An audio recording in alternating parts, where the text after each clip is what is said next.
પાંચ પીર રણુજામાં આવ્યા ત્યારે રામદેવજી પોતાના સેવક સાથે રણમાં ઊભા હતા. રામદેવજીએ પીરોને પૂછ્યું, ક્યાં જવું છે? તેઓ બોલ્યા, અમે પાંચ મોટા પીર છીએ. રણુજામાં રામદેવ નામનો એક રાજકુમાર છે જે પોતાને પીર કહી પાખંડ ચલાવે છે. અમે તેને રોકવા જઈ રહ્યા છીએ કારણ કે હિન્દુ ક્યારેય પીર થઈ શકે નહીં. આ સાંભળી રામદેવજીએ કહ્યું, તમે તો અષ્ટસિદ્ધિના જાણકાર પાંચ પીર છો. ચાલો 5 પીપળા પ્રગટાવો જેથી તેની છાયામાં બેસીને વાત કરી શકીએ. આ સાંભળી મુસાપીર ગુસ્સે થઈ બોલ્યો, અમારી પીરાઈનું પારખું લેવા માંગે છે? અમે ફૂંક મારીએ તો તું ભસ્મ થઈ જશો.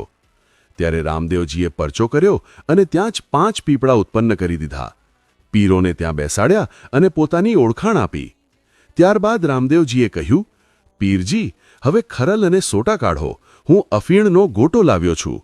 અમલ કસુંબા લઈને આપણે રણુજા જઈએ. પીરો બોલ્યા, અમે કુંડી અને સોટા ઘરે ભૂલી ગયા છીએ. તરત જ રામદેવજીએ કહ્યું, મોટા પીર બનીને જૂઠું બોલો છો? તે તો તમારી જોડીમાં જ છે. જ્યારે પીરોએ જોડી તપાસી તો ખરેખર કુંડી અને સોટા તેમાં જ હતા. આ જોઈ તેઓ આશ્ચર્યમાં પડી ગયા.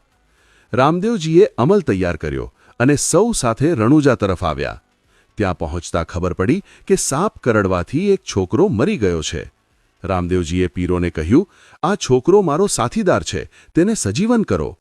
પીરો બોલ્યા કે હવે શરીરમાં વિષ ફેલાઈ ગયું છે, તેને જીવંત કરવું શક્ય નથી. ત્યારે રામદેવજીએ કહ્યું, ઊભો થા, ગામમાં હજારો પીર, સાઈ અને ફકીર આવવાના છે. એટલું કહેતા ચમત્કાર થયો અને છોકરો જીવતો થઈ બેઠો. આ જોઈ પાંચેય પીર આશ્ચર્યમાં પડી ગયા. ત્યાં ઊભેલા લોકોએ રામદેવ પીર કી જયના નાદથી આકાશ ગુંજાવી દીધું. સૌના આનંદનો પાર ન રહ્યો. મિત્રો, આગળની કહાની આપણે નેક્સ્ટ પાર્ટમાં જાણીશું. વિડીયોને લાઇક કરો અને કોમેન્ટમાં જય રામાપીર અવશ્ય લખજો.